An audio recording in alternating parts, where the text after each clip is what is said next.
For to this video, meron tayong tatlong putahing ulam. May dulong pa ako, 60 pesos, 1/4. Nilagyan ko ng crispy fry at magic sarap. At nalo-halo ko yan para lulutay natin mamaya. Gawin natin tortang dulong. At meron din tayong tilapia. Piprito din natin yung tilapia natin. Gawin natin fried para masarap kasi pag fried talaga. Tostado siya. Saka may taong tayo sa bawan konti at pakwan at mangga panghimagas mamaya. Ayan guys, halo-halohin na natin para mag-mix na lahat yung ingredients. May tatlong itlog yun guys, yung dalawa. At ginisa natin yung mga ricados ng ating tahong. At ilagay ko na yung tahong. Pakuluan natin konti. At maya-maya pag kumukulo, ilagay ulit ng konting sabaw lang. Isang basong tubig para may pandagdag sabaw. Para may sabaw tayo mamaya sa ating tanghalian.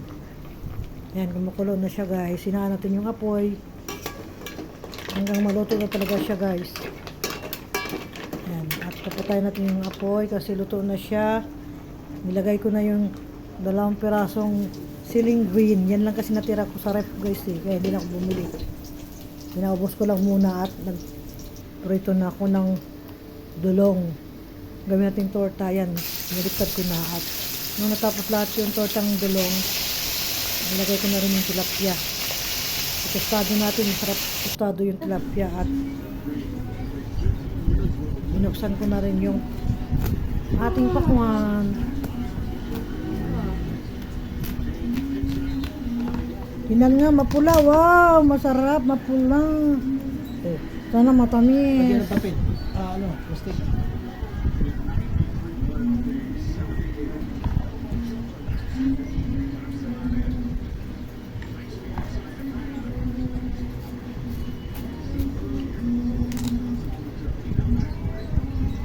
Di sandali lang, ihatihin mo yung isa.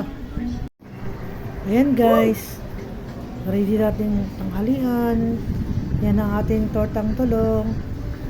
May sausawan tayo dito kamatis para sa ating pritong tilapia at may tahong tayo, pakwan, saging lakatan at mangga.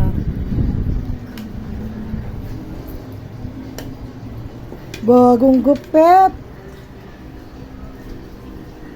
Kain na tayo.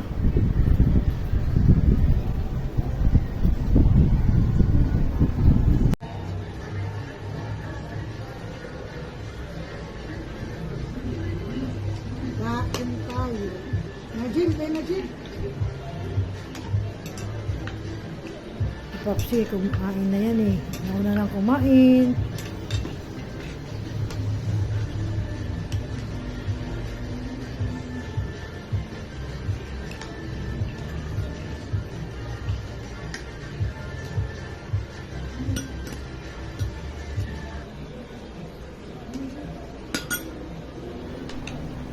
At mag-pray muna tayo guys. Pasalamat kay Papa Jesus sa lahat ng mga blessings na binigay sa atin araw-araw. Thank you Papa Jesus.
Please welcome the 2012 Olympian, the former WBC era lightweight champion, and the former IBF super featherweight champion of the world, Joseph Jojo Diaz Jr.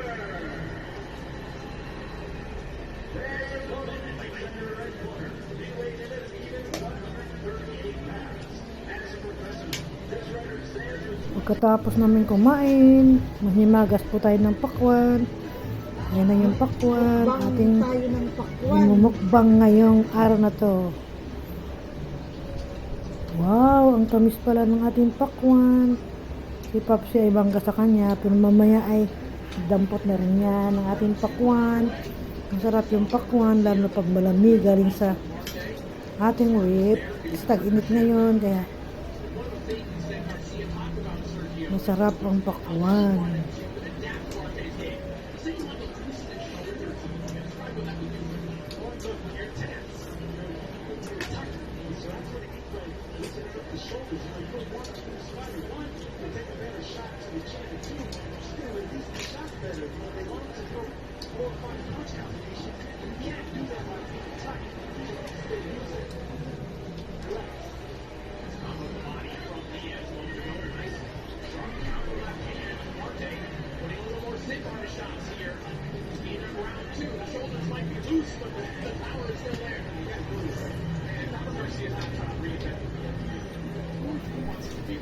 Thank you for watching.